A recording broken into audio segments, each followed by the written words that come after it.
제2부 17장 1. 내가 캐시를 괴물이라고 한 것은 그녀가 정말로 그렇게 보였기 때문이다. 지금 그녀의 작은 사진을 돋보기로 들여다보면서 그 밑의 설명을 거듭 읽어보았지만 그것이 사실이었는지는 잘 모르겠다. 우리는 그녀가 무엇을 원했는지 모르기 때문에 그것을 손에 넣었는지 알 수 없다. 그녀가 어떤 것을 얻으려고 달려가기보다는 어떤 것으로부터 도망치려고 했다면 잘 도망쳤는지도 알 수 없다. 그녀가 자신이 어떤 사람이란 것을 누군가에게 혹은 모든 사람들에게 알리려고 했지만 공통의 언어가 없기 때문에 그렇게 하지 못했는지도 모른다. 어쩌면 그녀의 인생 자체가 복잡하고 진보적이어서 판독하기 어려운 언어였는지도 모른다. 어쨌든 그녀가 나쁜 여자라고 말하기는 쉽지만 그 이유를 알지 못한다면 별 의미가 없다고 생각한다. 나는 캐시가 좋아하지도 않는 농장에서 사랑하지도 않는 남편과 살면서 조용히 앉아 출산만을 기다리는 모습을 마음속으로 그려보았다. 그녀는 애덤의 사랑과 보호를 받으며 두 손을 무릎 위에 포갠 채 떡갈나무 아래의 의자에 앉아 있었다. 그녀의 배는 유난히 크게 불러왔다.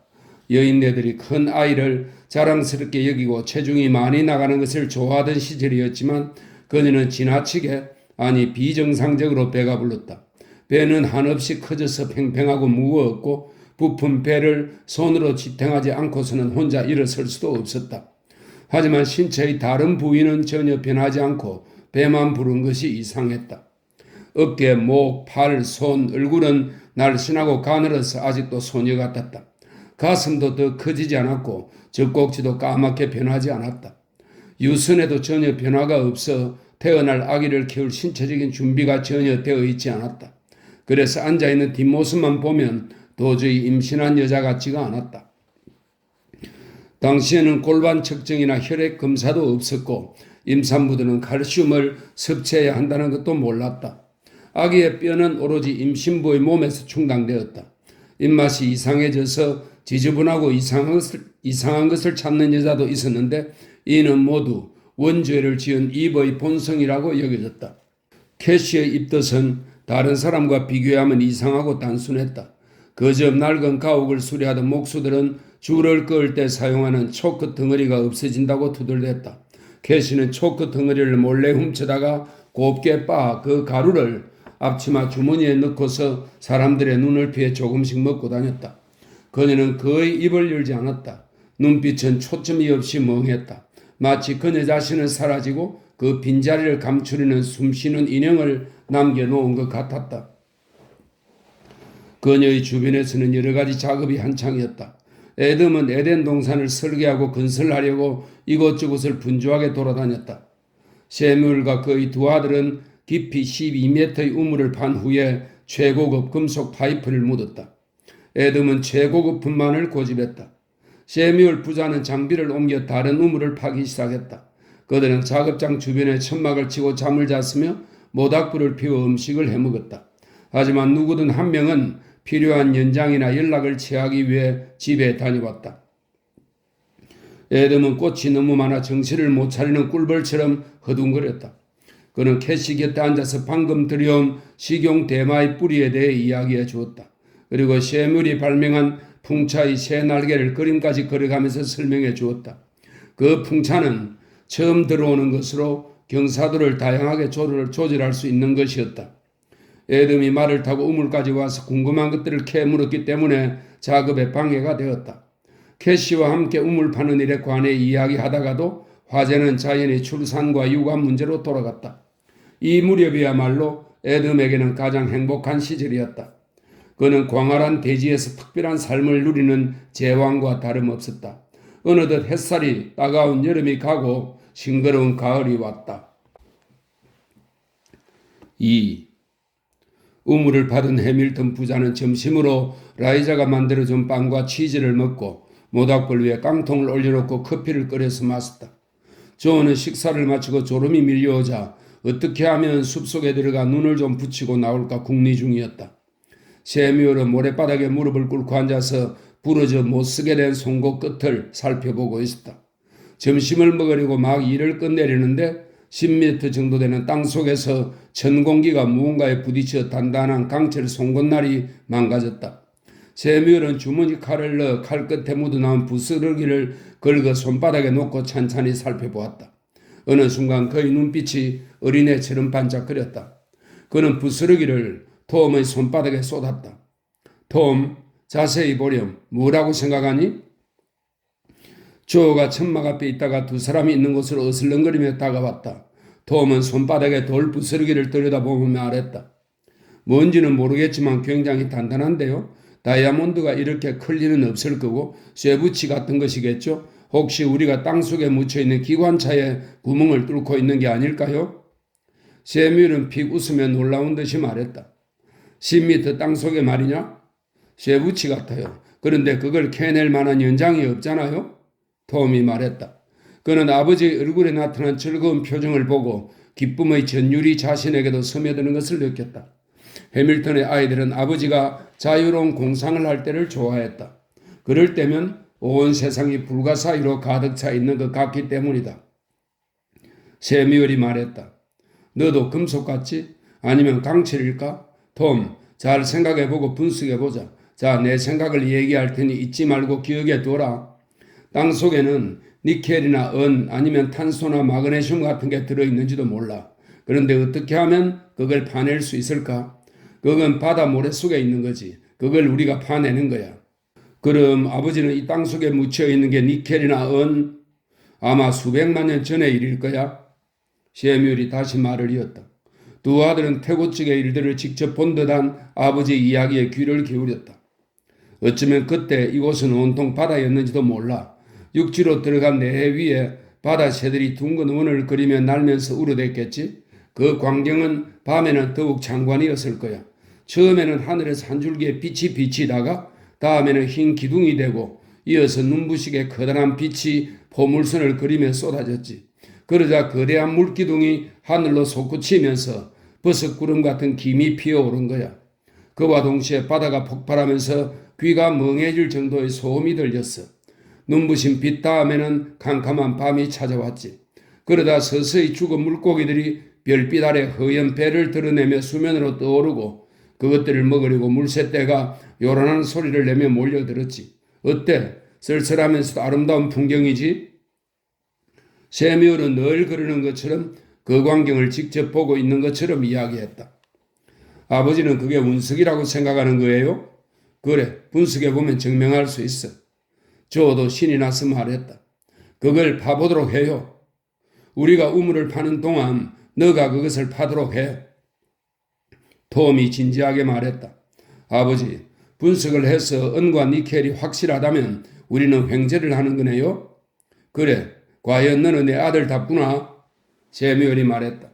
그게 집채만큼 클지 아니면 모자만큼 작을지는 알 수 없는 일이다만 파보면 알게 되겠죠. 아무도 몰래 우리끼리 파는 게 좋을 거다. 왜 몰래 하죠? 예, 톰, 넌 엄마 생각은 하지 않니? 우리는 엄마 속을 있는 대로 썩혔어.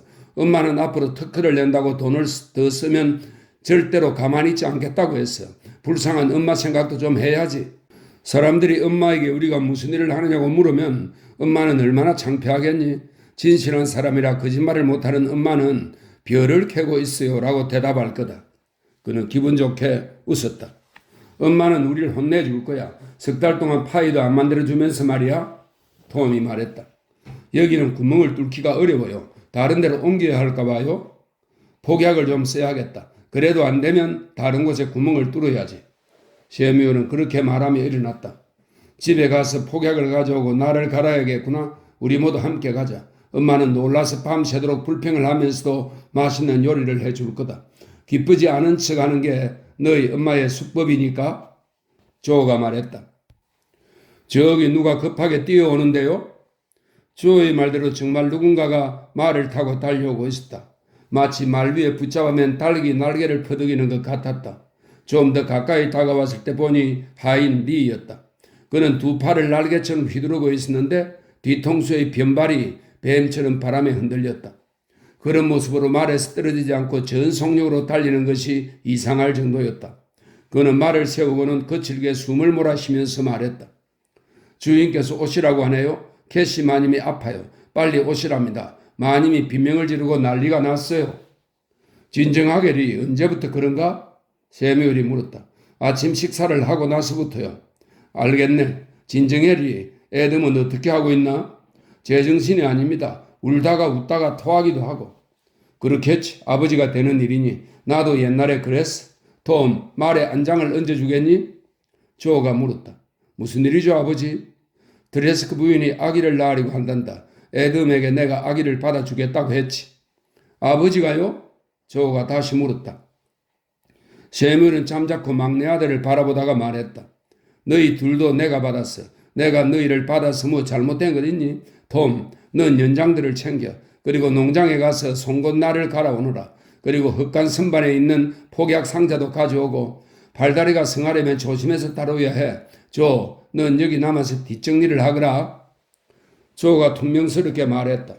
나 혼자 남아서 뭘 하라 말이에요? 세뮤는 잠시 입을 다물고 있다가 말했다. 조, 넌 아버지를 사랑하니? 그럼요. 왜요? 만일 내가 큰 죄를 지었다면 넌 날 경찰에 신고하겠니? 무슨 말씀을 하시는 거예요? 말해봐. 신고할 테냐? 안 해요. 그럼 됐다. 광주리 속 내 옷 밑에 책 2권이 있어. 새 책이니 깰 것이 읽도록 해라. 세계적으로 유명한 작가가 쓴 2권짜리 책이야. 마음이 내키면 처음부터 읽어봐. 너희 두뇌를 한 단계 높여줄 거다.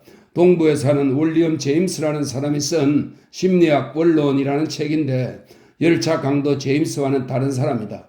그리고 그 책에 대해 입 밖에 내면 가만두지 않을 거야. 내가 돈을 주고 책을 샀다는 사실을 알면 너희 엄마가 날 농장에서 내쫓고 말 거다.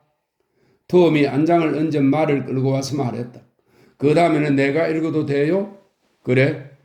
세뮤는 안장에 걸친 다리를 가볍게 찼다. 어서 가, 세리. 중국인이 말을 급히 몰려고 하자 세뮤얼이 말렸다. 서두르지 말게. 리, 아기 낳는 일은 생각보다 시간이 오래 걸리네. 그들은 한참 동안 아무 말이 없었다. 이윽고 리가 입을 열었다. 그 책을 공연히 사셨어요? 한군으로 된 축약본이 저한테 있거든요. 빌려드릴 수 있었을 텐데. 지금 갖고 있단 말인가? 자네는 책을 많이 가지고 있나? 여기엔 별로 없어요. 한 3, 40권쯤 되나 봅니다. 읽지 않은 책이 있으면 얼마든지 가져가서 읽으세요. 고맙네리. 기회 있는 대로 빌려보겠네. 우리 집 아이들한테도 얘기해 주게. 조는 약간 엉뚱한 데가 있지만 톰은 괜찮은 녀석이야. 그 애에게 책을 빌려주면 큰 도움이 될 걸세. 해밀턴 씨, 사람은 처음 사귀기가 제일 힘든 것 같아요. 말 걸기가 쑥스럽겠지만 당신 부탁이니 얘기해 볼게요. 그들은 트레스크 저택의 작은 골짜기를 향해 급히 말을 몰았다. 산모는 어떤가? 직접 보시면 아실 겁니다. 리가 대답했다. 아시다시피 저처럼 혼자 사는 사람은 교제 범위가 좁아서 판단이 빗나갈 때가 있거든요. 그렇긴 하지. 하지만 난 혼자 살지도 않고 교제 범위가 좁지도 않은데도 판단이 빗나갈 때가 있네. 그렇다면 저 혼자 그렇게 상상한다고 생각하시지는 않겠군요. 잘 모르겠지만 좀 이상한 느낌은 있네. 저 역시 늘 그런 생각을 하죠. 이곳에 온 후로 부친께서 들려주시던 중국 동화 생각이 나곤 해요. 중국에는 악마 얘기가 흔하거든요. 리가 웃으면서 말했다. 자네는 그 여자가 악마라고 생각하나? 물론 그렇지는 않아요. 그렇게 어리석은 생각은 하고 싶지 않아요. 단지 그 느낌을 모르겠다는 것뿐입니다. 해밀턴 씨도 아시겠지만 하인이란 자기가 일하는 집의 분위기를 재빨리 판단하고 낌새를 알아차리게 되죠. 그런데 그 집엔 무언가 이상한 데가 있어요. 그래서인지 아버지가 들려준 악마 이야기가 자꾸만 생각납니다. 자네 부친도 악마를 믿었나? 아닙니다. 분위기를 빨리 알아차리라고 꺼낸 이야기예요. 서양에도 신화가 많잖아요. 세뮤얼이 말했다. 도대체 오늘 아침에 무슨 일이 있었기에 그런 말을 하는지 말해보게. 오시지 않았다면 모를까 이렇게 오셨으니 말하지 않겠습니다. 제가 제정신이 아니었나 봅니다. 주인님도 너무 놀라서 정신이 없고요. 그러지 말고 조금 귀띔해봐. 도움이 될지도 모르잖아. 그 여자가 무슨 짓을 저지른 거지? 별일 아니에요. 글쎄 뭐라고 말씀드리면 좋을까요? 해밀턴 씨, 전에 아기 낳는 걸 많이 보았지만 이번 같은 경우는 정말 처음입니다. 무슨 일이 있었는데 그런가? 글쎄요, 말씀드리기가 쉽지 않군요. 이건 출산을 하는 게 아니라 목숨을 걸고 싸움을 벌이는 것 같더군요. 세뮤엘은 골짜기로 접어들어 떡갈나무 아래를 지날 때 입을 열었다. 여보게 리리, 날 어수선하게 만들지 말게. 오늘은 정말 이상한 날이야. 나도 영문을 모르겠네. 바람도 없군요. 이달 들어 오후에 바람이 불지 않는 건 오늘이 처음이에요. 그렇군. 나는 일에 정신이 팔려서 날씨엔 전혀 신경을 못 썼네.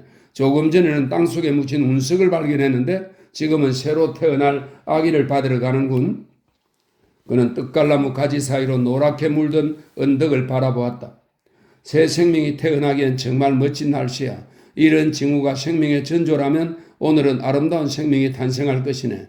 리, 애덤이 정신없이 날뛰면 오히려 방해가 될 테니까 자네가 내 옆에 있어 주겠나? 도움이 필요할 때가 있을 거야. 아, 저기 목수들이 나무 밑에 앉아 있군. 주인님이 작업을 중단시켰어요. 망치 소리가 들리면 마님이 혼란스러울 거라면서요? 그러자 세뮤엘이 말했다. 그 얘기를 듣고 보니 자네는 더욱 내 곁에 있어야 할 것 같네. 아무래도 애덤이 제정신이 아닌 것 같군. 지금 천둥이 친다고 해도 자기 아내에겐 들리지 않는다는 걸 모르고 있군. 나무 밑에 앉아있던 인부들이 그에게 손을 흔들었다. 해밀턴 씨 오랜만입니다. 댁엔 별거 없으시죠? 덕분에 잘 지내네. 이봐, 자네 레빗 홀먼이군. 그래, 그동안 어딜 돌아다녔나 레빗? 횡재를 할까 하고 여기저기 돌아다녔죠. 그래, 뭘 좀 찾았나? 찾아내긴요. 타고 간 당나귀까지 날려버린걸요? 그들은 집 쪽으로 달렸다. 리가 재빨리 말했다. 시간이 나면 보여드릴 게 있습니다. 그게 뭔데 리? 그동안 중국 고대 시를 영어로 번역해 왔어요. 잘 되었는지 어떤지 모르겠어요. 한번 봐주시겠어요? 그러지. 나에겐 영광스러운 일이네.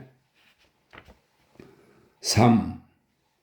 보르도니의 하얀 집은 깊은 명상에라도 잠긴 듯 고요했으며 창문마다 차양이 내려져 있었다. 세뮤엘은 현관 앞에 멈추고 말에서 내린 뒤 안장에서 불룩한 주머니를 풀어낸 다음 말을 리에게 넘겨주었다. 몇 번 문을 두드렸지만 아무런 응답이 없자 안으로 들어갔다. 밝은 햇빛 속에 있었던 터라 거실은 어두컴컴했다. 부엌을 들여다보니 리가 어찌나 깨끗하게 청소해 놓았는지 바닥의 나뭇결이 그대로 보였다. 난로 뒤쪽에서는 회색 도자기 주전자에서 물이 끓고 있었다. 세뮤엘은 침실문을 조심스럽게 두드리고 나서 안으로 들어갔다. 실내는 차양을 내린 데다 창문까지 모포로 가려서 칠흑같이 어두웠다. 캐시는 기둥이 내달린 커다란 침대에 누워 있었고 애덤은 그 옆에서 침대 이불에 얼굴을 파묻고 앉아 있었다. 그들이 들어오자 애덤은 고개를 들고 멍한 눈으로 그들을 쳐다보았다. 세뮤엘이 쾌활하게 말했다. 아니 왜 이렇게 캄캄하게 해놓고 있어요? 애덤이 가라앉은 목소리로 대답했다. 캐시가 빛이 들어오면 눈이 아파서 싫다고 했어요. 세뮤엘은 천천히 실내로 걸어 들어갔다. 밝아야 되니 빛이 싫으면 눈을 감으라고 해요. 원한다면 검은 천으로 눈 가리기를 만들어 주겠소. 세뮤엘이 창문으로 다가가 모포를 걷어내리고 하자 애덤이 가로막으면서 화를 냈다. 내버려 두세요. 빛이 눈을 상하게 할 수도 있으니까요. 애덤이 날카롭게 소리쳤다. 세뮤엘은 돌아서서 그를 보며 말했다.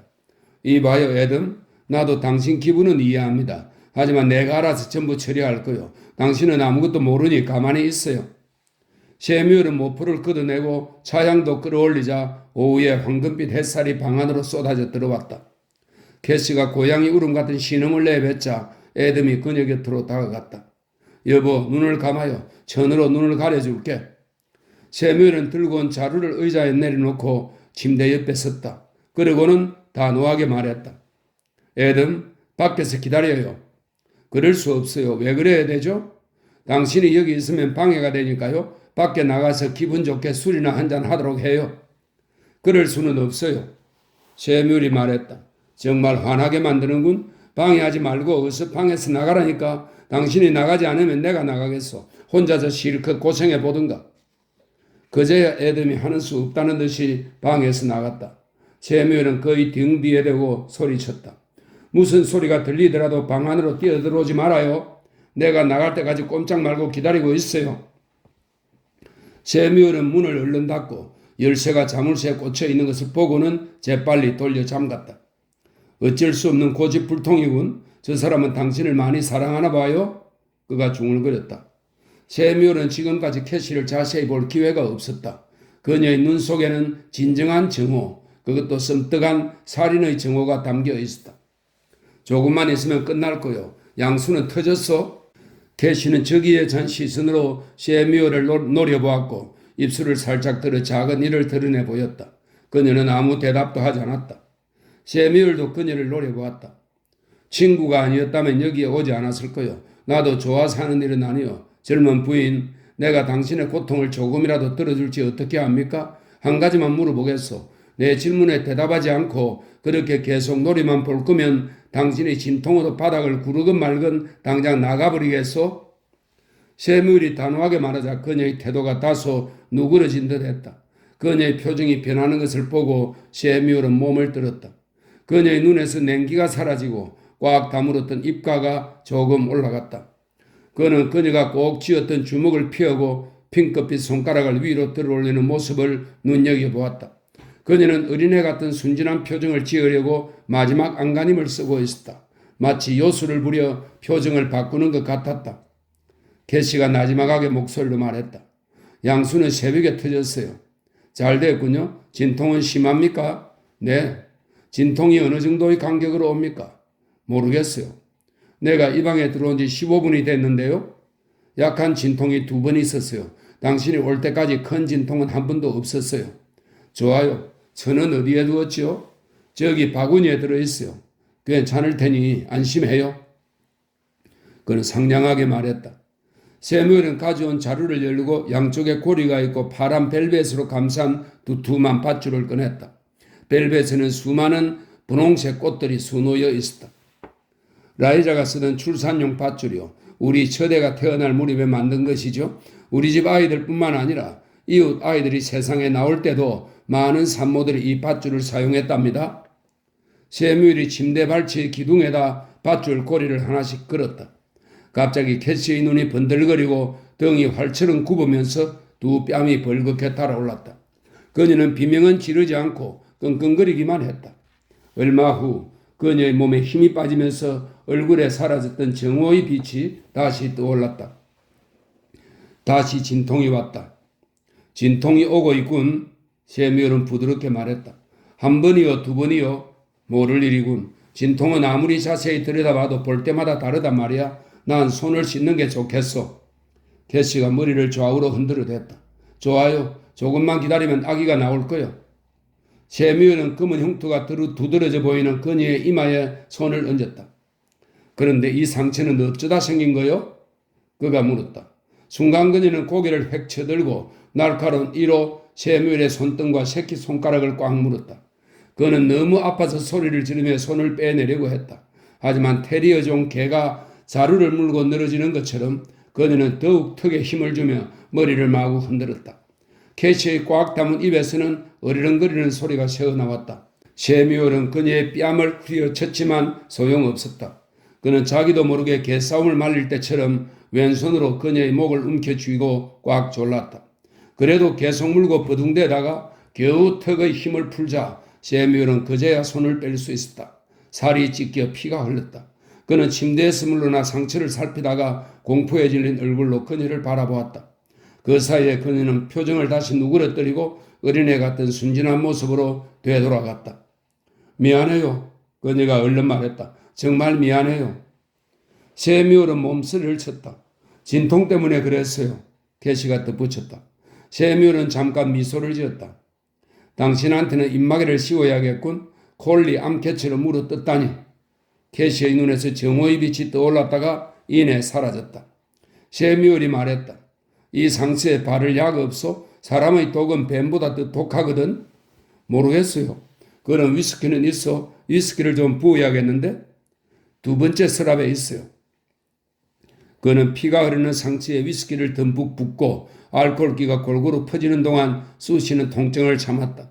그런데 위장과 눈까지 욱신거렸다. 그는 통증을 참기 위해 위스키를 한 모금 마셨다. 침대 쪽을 돌아보는 것이 두려워졌다. 한참 동안 이 손을 못 쓰겠군. 나중에 세뮤얼은 애덤에게 이렇게 말했다. 아무래도 그녀의 뼈는 고래뼈인 것 같소. 내가 준비도 하기 전에 애가 나와버렸지 뭐요. 씨가 이건 튀어나오듯이 나오더군요. 아기를 씻을 물도 준비하지 못했는데 말입니다. 글쎄 잡고 버티라고 가져온 출산용 밧줄도 잡지 않았답니다. 진짜 고래빼예요? 세미얼은 급히 문을 열고 리에게 더운 물을 가져오라고 소리쳤다. 애덤이 방 안으로 뛰어들어왔다. 아들이요. 세미얼이 소리쳤다. 아들을 낳았으니 마음을 놓아요. 애덤은 어질러진 침대를 보고 얼굴이 파랗게 질렸다. 세미얼이 말했다. 어서 나가서 리를 오라고 해요. 애덤. 몸을 가눌 만한 힘이 있으면 정신을 차리고 부엌으로 가서 커피나 끓여서 갖다 줘요. 램프에 서글을 채우고 등피도 깨끗이 닦아요. 애덤은 죽었다 도로 살아난 사람처럼 돌아서 방을 나갔다. 조금 후에 리가 와서 방 안을 기웃거렸다. 세미얼은 광주리에 담긴 빨래 뭉치를 손으로 가리키며 말했다. 리, 따뜻한 물로 아기를 닦아주게. 찬바람을 쐬지 않게 조심하고 제기랄. 이럴 때 라이자가 옆에 있었으면 좋았을 텐데 나 혼자서 한꺼번에 모든 일을 할 수는 없잖아. 세미얼은 다시 침대 쪽으로 돌아섰다. 이제 산후 처리를 해야겠군. 그때 캐시가 다시 몸을 웅크리며 신음소리를 냈다. 조금만 있으면 끝납니다. 세미얼이 말했다. 산후 처리에도 시간이 좀 걸려요. 그래도 당신은 빨리 끝난 편이요. 그런데 왜 라이자가 보낸 밧줄을 붙잡지 않았소? 그는 이상한 생각에 그녀를 자세히 들여다보고는 깜짝 놀랐다. 맙소사 어떻게 된 거야? 아이가 또 나오는군? 그는 부지런히 손을 움직였다. 이번에도 아기는 눈 깜짝할 사이에 나왔다. 세미얼은 다시 탯줄을 맸고 리는 두 번째 아기를 받아 목욕을 시키고 포대기에 싼 다음 바구니에 내려놓았다. 세미얼은 산모를 시키고 침대 시트를 갈아준 후에 조심스럽게 누웠다. 그는 캐시의 얼굴을 보지 않으려고 고개를 돌렸다. 그녀에게 물린 손이 마비되는 것 같아 될 수 있으면 서둘러 일을 끝내고 싶었다. 그는 깨끗한 호디부를 그녀의 턱까지 덮어주고 머리 밑에 새 베개를 받쳐주었다. 그러면서 어쩔 수 없이 캐시를 보았다. 캐시의 금빛 머리는 땀에 흠뻑 젖었지만 얼굴은 변함없이 무표정하게 굳어 있었다. 벌떡벌떡 뛰는 목의 동맥이 또렷이 보였다. 아들을 둘이나 봤네요. 세미얼이 말했다. 멋진 쌍둥이지만 똑같이 생기지는 않았어요. 이란성 쌍둥이인가 봅니다. 캐시는 아무런 관심도 없다는 듯이 차갑게 그를 쳐다보았다. 세미얼이 다시 말했다. 아이들을 보여드리죠. 싫어요. 캐시는 힘없는 목소리로 말했다. 아니, 자기 자식을 보고 싶지 않다는 거요? 네, 보고 싶지 않아요. 지금은 너무 지쳐서 그렇지 조금 지나면 생각이 바뀔 거요. 나는 평생 당신처럼 빨리 아기를 낳는 사람은 처음 봤어. 캐시는 세미얼의 시선을 외면하며 말했다. 애들은 보고 싶지 않아요. 창문을 가려주세요. 불도 꺼주세요. 지쳐서 그럴 거요. 며칠 지나면 기분도 달라질 거고 이런 일도 깨끗이 잊을 거요. 절대 잊지 않을 거예요. 어서 나가주세요. 애들도 방에서 내보내세요. 그리고 애덤을 불러줘요. 세미얼은 그녀의 말투가 마음에 들지 않았다. 그녀의 목소리에는 연약함이나 피로나 부드러움이 전혀 담겨 있지 않았다. 세미얼은 자제력을 잃고 한마디 내뱉었다. 이르는 당신이 정말 마음에 들지 않는군. 세미얼은 자신의 한 말을 다시 주워 담을 수만 있다면 그렇게 하고 싶었다. 하지만 캐시는 그런 말을 듣고도 아무런 내색도 하지 않았다. 어서 애덤이나 불러줘요. 캐시가 말했다. 애덤은 좁은 거실에서 쌍둥이 아들들을 멍하게 보고 있다가 재빨리 침실로 들어가 문을 닫았다. 잠시 후에 무언가를 두드리는 소리가 들렸다. 애덤이 창문에 모포를 대고 못을 박는 소리였다. 리가 세미얼에게 커피를 가져왔다. 손 상처가 심하군요. 그렇게 됐네. 이 상처 때문에 고생할까봐 걱정이네. 마님이 왜 그런 짓을 했죠? 나도 모르겠네. 저 여자는 정말 괴상한 데가 있어. 해밀턴 씨, 제가 치료를 해드리죠. 잘못하다가 한쪽 팔을 잃을지도 몰라요. 리가 말했다. 세미얼은 힘이 쭉 빠지는 것 같았다. 좋을 대로 하게. 왠지 가슴이 답답하고 서글픈 생각이 드는군. 어린애라면 실컷 울기나 할 텐데 나이 든 사람이 이런 일로 무서워서 떨 수도 없고 옛날 어린 시절에 새 한 마리가 내 손 안에서 죽었을 때와 똑같이 허전해. 리는 방을 나갔다가 꿈틀거리는 용의 그림이 새겨진 작은 흑단나무 상자를 들고 돌아왔다. 그는 세미얼 옆에 앉아 상자에서 쇠기 모양의 중국 면도칼을 꺼냈다. 좀 아플 겁니다. 그는 상냥하게 말했다. 참아보겠네. 중국인은 마치 자신도 통증을 느끼는 듯이 입술을 꽉 깨물고 손의 상처 부위를 깊숙이 잘랐다. 그러고는 이빨 자국이 난 살을 열어젖히고 주변의 살갗을 도려낸 다음 붉은 피가 흘러나오게 했다. 리는 홀스 크림 슬레이브라는 상표가 붙은 노란 병을 흔든 다음 깊은 상처에 흠뻑 부었다. 그러고는 손수건에 약을 흠뻑 적셔 손을 동염했다. 세뮤얼은 아파서 몸을 움츠리면서 성한 손으로 의자의 팔걸이를 움켜쥐었다. 석탄산 성분이 들어있어서 냄새가 지독할 겁니다. 리가 말했다. 고맙네 리. 내가 이만한 일에 음사를 피우다니? 그래도 잘 참으셨어요? 커피를 한 잔 더 끓여드릴게요. 리는 커피를 2잔 가지고 돌아와 세뮤얼 곁에 앉았다. 전 여길 떠날까 봐요. 리가 말했다. 도살장 같은 집에 붙어 있으면 뭐 하겠어요? 그 말에 세뮤얼은 몸이 굳는 걸 느꼈다. 그건 무슨 말인가? 저도 모르겠어요. 그냥 튀어나온 말이에요. 세뮤얼의 몸서리를 쳤다. 리, 인간이란 바보야. 난 여태껏 그런 줄 몰랐는데 중국인도 바보로군. 중국인은 바보가 아니라고 생각했나요? 이방인은 우리보다 강하고 똑똑하다고 생각했네. 무슨 말이죠? 세뮤얼이 대답했다. 하긴 때로 바보짓이 필요한지도 모르겠어. 만용과 객기를 부려 쓸데없이 하나님에게 대항해 보거나 캄캄한 밤에 길가의 나무를 보고 유령이라고 생각하고는 어린애처럼 겁을 먹거나 하는 것 말일세. 어쩌면 그런 짓도 때로는 필요한지도 모르지. 그런데 무슨 말씀을 하시려는 겁니까? 리가 물었다. 난 바람이 불어와서 내 어리석은 마음속에 감추어진 불씨가 다시 타오르는 거라고 생각했네. 그런데 이제 보니 자네도 똑같은 소리를 하고 있군. 난 이 집에 유령이 붙었다는 생각이 드네. 불길한 것이 닥쳐오고 있다는 생각이 든단 말일세? 저도 마찬가지입니다. 나도 알고 있네. 그러니 바보인 체 하면서 그냥 편하게 넘길 일은 아닌 것 같네. 이번 출산은 고양이가 새끼를 낳듯이 너무 빨리 끝나버렸어. 그 고양이 새끼들이 걱정이 되네. 자꾸 불길한 생각이 들어. 무슨 말씀을 하시려는 겁니까? 리는 똑같은 말을 3번이나 물었다. 아내가 곁에 있었으면 좋겠어. 세뮤얼은 큰 소리로 말했다. 라이자는 환상을 갖고 있지도 않고 유령을 두려워하지도 않고 어리석은 짓도 하지 않거든. 아내를 불러야겠네. 광부들은 갱도 안의 공기를 시음해보려고 그 속에 카나리아를 날려보낸다고 하지 않나. 라이자는 어리석은 짓을 하지 않아. 그리고 리, 만약 라이자가 유령을 본다면 그건 환상이 아니라 진짜 유령이야.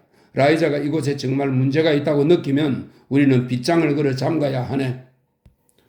리는 일어나 세탁 광주리 쪽으로 가서 쌍둥이를 내려다 보았다. 저녁 어둠이 빨리 찾아와 아기들을 보려면 얼굴을 바짝 갖다 대야만 했다. 자고 있군요. 이제 곧 울어대겠지. 리, 마차를 타고 얼른 우리 집에 가서 라이자를 데려오겠나? 이곳에 꼭 볼 일이 있다고 하게. 톰이 집에 있으면 그 애들은 집을 지키라고 하고 안 그러면 내일 아침에 그 애를 보낸다고 하게. 라이자가 내키지 않는다고 하면 이곳에 여자의 손과 명석한 두뇌가 꼭 필요하다고 말하게. 그럼 자네 말을 알아들을 걸세. 그렇게 하죠. 네가 말했다. 우리는 어둠 속에 남겨진 2아이를 겁내면서 서로 허둥대고 있는 꼴이군요. 나도 그런 생각이 드네, 리. 우리 집 사람에게는 내가 우물을 파다가 손을 다쳤다고 하게. 무슨 일이 있어도 사실대로 말해서는 안 되네. 그럼 등불이나 몇 개 켜놓은 다음에 다녀오겠어요. 부인만 와주신다면 저도 안심이겠어요? 리가 말했다. 그럴 거야, 리. 그렇고 말고 라이자가 오면 이런 쥐구멍 같은 어두운 소굴을 환하게 밝혀줄 걸세. 리가 어둠 속으로 사라지자 세뮤얼은 성한 왼손으로 등불을 집어들었다. 그는 램프를 바닥에 내려놓고 침실 문에 손잡이를 돌렸다. 방 안은 칠흑같이 어두웠고 등불의 노란 빛은 천장만 비출 뿐 침대는 밝히지 못했다. 침대 쪽에서 캐시의 앙칼진 목소리가 들려왔다. 문을 닫아요. 난 불빛이 싫어요. 애덤 당신도 나가요. 나 혼자 어둠 속에 있고 싶어요. 애덤이 쉰 목소리로 말했다. 당신과 함께 있고 싶소. 혼자 있겠어요. 함께 있을 테야. 그럼 가만히 있어요. 더 이상 말을 걸어서는 안 돼요. 어서 문을 닫고 등을 치우라니까요. 세뮤얼은 다시 거실로 되돌아왔다. 그는 등불을 세탁 광주리 옆에 놓인 탁자에 올려놓고 새끈거리며 자는 쌍둥이 얼굴을 바라보았다. 아기들은 잠을 자면서도 불빛이 싫은지 코를 약간 실룩거렸다. 세뮤는 손가락으로 아기의 따스한 이마를 살짝 건드려 보았다. 쌍둥이 중에 한 아기가 입을 크게 벌리고 하품을 하더니 다시 잠 속에 빠져들었다. 세뮤는 등불을 한쪽으로 치우고 나서 현관문을 열고 밖으로 나갔다. 샛별이 무척 밝아서 서쪽 산 등성이를 향해 떨어지는 불덩이처럼 보였다. 바람이 전혀 없는 칠흑같이 어두운 밤이었다. 대기는 아직 한낮의 열기가 남아있었고 햇빛에 달구어진 들쑥 냄새를 품고 있었다. 세뮤는 어둠 속에서 인기척을 느끼고 깜짝 놀랐다. 안주인은 어떤가요? 거기 누구요? 세뮤이 다급하게 물었다. 저예요. 레빗입니다. 사내는 문틈으로 새어나오는 불빛의 모습을 드러냈다. 산모 말인가 레빗? 그 여자는 괜찮아? 리가 쌍둥이라고 하더군요. 맞네. 아들 쌍둥이야. 참 잘된 일이지. 드레스크 씨는 이제 강물까지 끌어들여 사탕수수를 심으려고 할 만큼 든든할 걸세. 세뮤는 자신도 모르게 불쑥 화제를 바꾸었다. 레빗, 오늘 우리가 뭘 뚫었는지 아나? 운석이야. 그게 뭐죠, 해밀턴 씨? 수백만 년 전에 떨어진 별똥별 말일세? 그래요? 그거 참 잘 됐군요. 그런데 손은 어쩌다 다친 거죠? 운석에 다쳤다고 말하고 싶은데 세뮤는 소리내어 웃었다. 하지만 그렇게 말하면 재미가 없을 거고 도르래에 물려서 이 지경이 됐지 뭔가? 심하게 다쳤나요? 아니야, 그렇게 심하진 않아. 아들이 둘이라 제 늙은 집사람이 알면 시샘을 하겠군요. 잠깐 들어와서 쉬었다 가겠나? 아니요, 괜찮습니다. 어서 가서 잠이나 자야죠. 나이가 드니 아침이 더 빨리 오는 것 같아요. 그렇지, 그럼 잘 가게 레빗. 라이자 해밀턴은 새벽 4시쯤 드레스크 농장에 도착했다. 세뮤는 의자에 앉은 채로 잠이 들었는데 빨갛게 단 쇠막대기가 손에서 떨어지지 않아 애를 쓰는 꿈을 꾸었다. 라이자는 아기를 보기도 전에 남편을 깨우면서 그의 손부터 들여다보았다. 라이자는 엉성하고 서툴렀던 남편과는 달리 빈틈없이 일을 처리했다. 그러고는 그에게 간단히 짐을 꾸려 그곳을 떠나라고 몰아세웠다. 결국 세뮤는 잠이 깨자마자 곧바로 말에 안장을 얹고 킹시트를 향해 달렸다. 시간이 어찌됐든 의사를 깨워 손의 상처를 치료받아야 했다. 라이자는 치료가 끝나면 집에 돌아가 기다리라고 했다. 그리고 아무것도 모르는 막내 아들을 돌봐주는 사람도 없는 헛구덩이 옆에 혼자 있게 내버려 둔 것은 더 큰 잘못이라고 그를 질타했다. 그런 일은 하나님도 가만 내버려 두지 않는다는 것이었다. 세뮤는 정신없이 바쁜 하루를 보냈다. 새벽에는 아내에게 등을 떠밀리다시피 해서 농장을 떠났고 11시쯤에는 손에 붕대를 감았고 오후 5시쯤에는 자기 집 식탁에 앉아 있었다. 그는 열이 나서 얼굴이 벌겋게 상기되어 있었다. 톰은 암탉을 잡아 아버지에게 줄 닭고기 수프를 끓이고 있었다. 세뮤는 사흘 동안 꼼짝 못하고 침대에 들어누워 열병과 환영에 시달렸다. 다행히 그는 강한 체력으로 걷더니 열병을 물리쳤다. 이제 일어나야겠다. 세뮤는 맑은 눈으로 톰을 쳐다보면서 말했다. 하지만 그는 기운이 없어서 벌렁 들어눕고는 킬킬거리며 웃었다. 자신의 생각에도 어처구니 없는 일을 당하면 그는 그렇게 소리내어 웃었다. 어떤 힘에 저항하지 못하고 지고 말았을 때도 그는 패배를 웃음으로 얼버무리며 위안했다.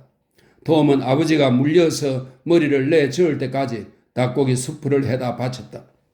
그 무렵의 사람들은 닭고기 수프를 먹으면 어떤 상처나 병도 고칠 수 있으며 특히 장례식 때 먹으면 애군을 물리친다고 믿고 있었다. 4. 라이자는 일주일 동안 트레스크 농장에 머물렀다. 그녀는 천장에서부터 마룻바닥까지 반들반들 윤이 날 정도로 깨끗이 청소했다. 통 속에 담을 수 있는 것은 모조리 물에 담가 빨았고 나머지는 스펀지로 문질러 닦았다. 쌍둥이도 세심하게 돌봤다. 아기들은 기분 좋게 놀고 잠도 잘 자서 살이 통통하게 올랐다. 그녀는 리를 믿지 못했기 때문에 노예대하듯 심하게 부려먹었다. 에덤은 아무짝에도 쓸모가 없었으므로 아예 무시해버렸다. 한 번은 에덤에게 창문을 닦으라고 시켰는데 마음에 들지 않자 다시 닦으라고 성질을 부렸다. 라이자는 캐시와 며칠을 함께 지냈으므로 그녀가 말수가 적으면서도 영악하고 주제넘을 정도로 대바라진 여자라는 것을 알아차렸다. 그리고 다친 데도 없고 병약하지도 않으면서 자기가 낳은 아기들을 돌보려고 하지 않는다는 것을 확인했다. 그러는 게 당연할지도 모르지. 라이자가 말했다. 저렇게 통통한 녀석들이 젖을 빨아대면 당신 같은 깡마른 여자는 뼈만 남고 말 거야. 라이자는 자신이 캐시보다 체격이 더 작으면서도 자식 모두 젖을 먹여 길렀다는 사실을 잊어버린 모양이었다.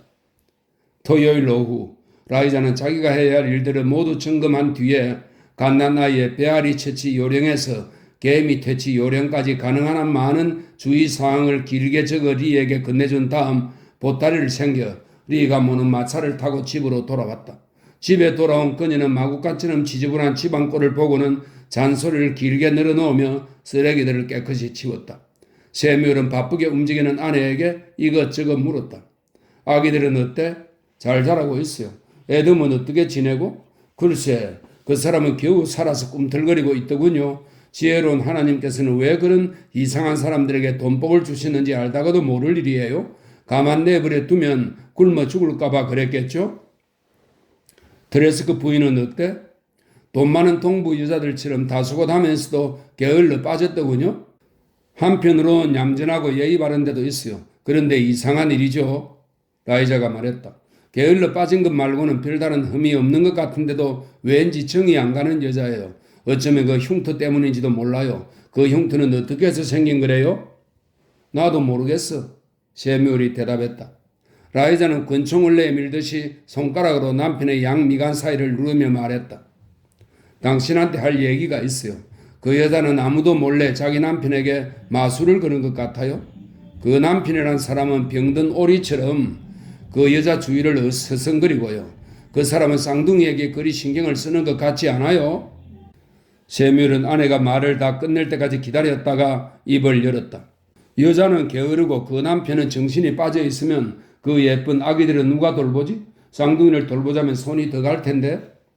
그러자 라이자는 남편 옆에 의자를 바짝 당겨 안고는 두 손을 그의 무릎에 올려놓으며 말했다.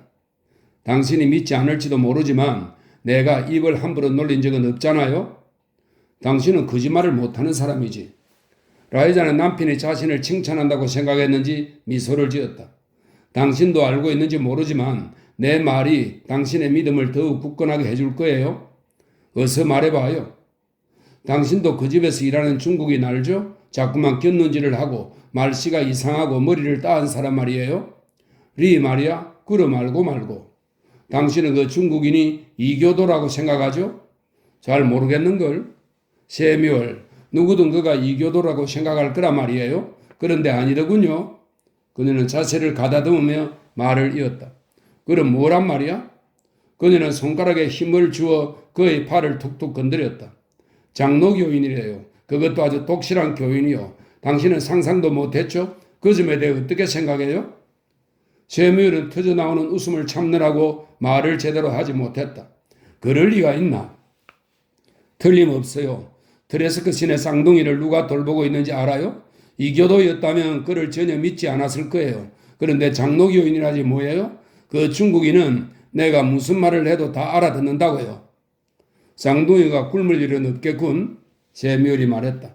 정말 고마운 일이고 하나님이 도와주신 거예요. 우리도 좋은 일을 합시다. 세뮤얼이 맞장구를 쳤다. 5. 캐시는 일주일 동안 몸조리를 하면서 건강을 되찾았다. 10월 둘째 주 토요일, 캐시는 아침 낮을 내내 침실에 틀어박혀 있었다. 애덤이 침실로 들어가려고 했지만 문이 잠겨 있었다. 난 지금 바빠요. 캐시가 신경질적으로 소리치자 애덤은 그냥 돌아갔다. 서랍을 여닫는 소리가 들렸다. 옷장을 정리하는 것 같았다. 오후 늦게 애덤이 현관 계단에 앉아 있는데 리가 옆으로 다가왔다. 마님이 킹시트에 가서 우유병을 사오랍니다. 리는 불안한 의조로 말했다. 집사람이 그렇게 말했다면 다녀오도록 해. 애덤이 말했다. 그런데 월요일까지 돌아오지 말라는군요. 언제 나왔는지 캐시가 문간에 서서 조용히 말했다. 이 사람은 오랫동안 하루도 쉬지 못했어요. 잠깐 쉬게 해주는 것이 좋을 거예요. 맞는 말이야. 애덤이 맞장구를 쳤다.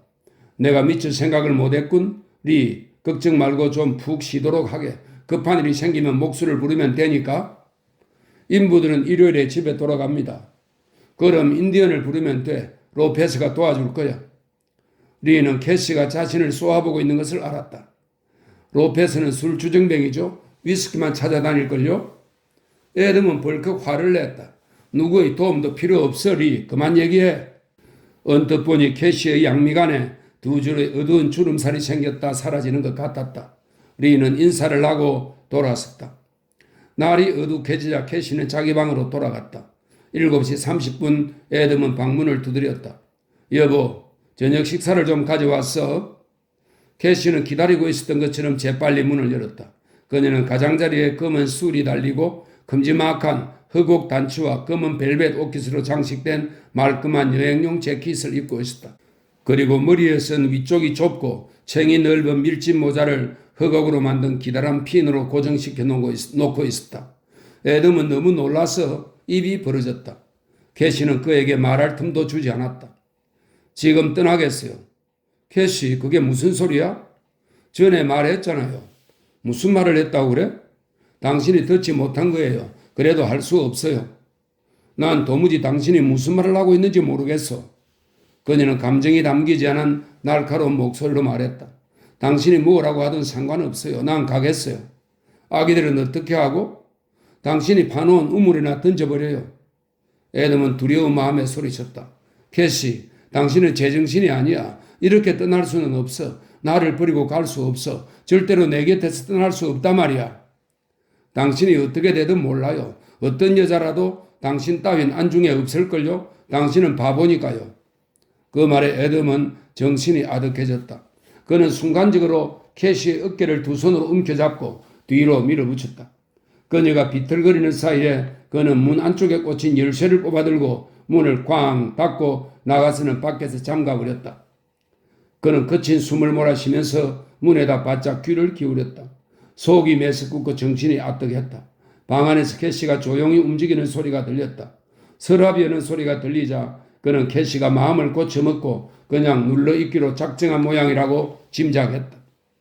잠시 후에 찰칵하는 소리가 들렸는데 그게 무슨 소리인지 감이 잡히지 않았다. 그는 온 신경을 집중해서 문에다 귀를 바짝 대고 있었다. 그녀의 목소리가 너무 가깝게 들리는 것 같아 그는 깜짝 놀라 뒤로 물러났다. 무척 상냥한 목소리였다.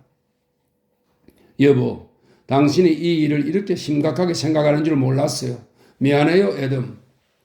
에덤의 목구멍에서 거친 숨결이 새어나왔다. 손이 부들부들 떨리는 바람에 그는 열쇠를 돌린 후에 그것을 바닥에 떨어뜨렸다. 그는 문을 밀었다. 그녀는 세 걸음쯤 떨어진 곳에 서서 오른손에 든 44구경 콜트 권총을 에덤에게 겨냥하고 있었다. 권총의 공이가 젖혀진 것을 보면서 그는 한 발 한 발 앞으로 걸어갔다. 캐시는 그를 향해 총을 쏘았다. 묵직한 총알이 어깨뼈를 으스러뜨려 놓았다. 눈앞에 섬광이 번뜩이면서 요란한 총성과 함께 그는 비틀거리며 뒤로 물러서다가 그대로 바닥에 쓰러지고 말았다. 그녀는 마치 부상당한 짐승을 살피는 것처럼 천천히 그에게 다가왔다. 에덤이 고개를 쳐들자 캐시는 냉정하게 그를 쏘아보았다. 그녀는 그의 곁에 권총을 던져버리고 집 밖으로 나갔다. 에덤은 캐시가 현관을 지나면서 마른 떡갈나무 잎을 밟아 바스락거리는 소리를 들었다. 잠시 후 아무 소리도 들리지 않았다. 이윽고 배가 고파 칭얼대는 쌍둥이의 단조로운 울음소리가 이어졌다. 그는 아이들에게 우유를 먹이는 것을 깜빡 잊고 있었다.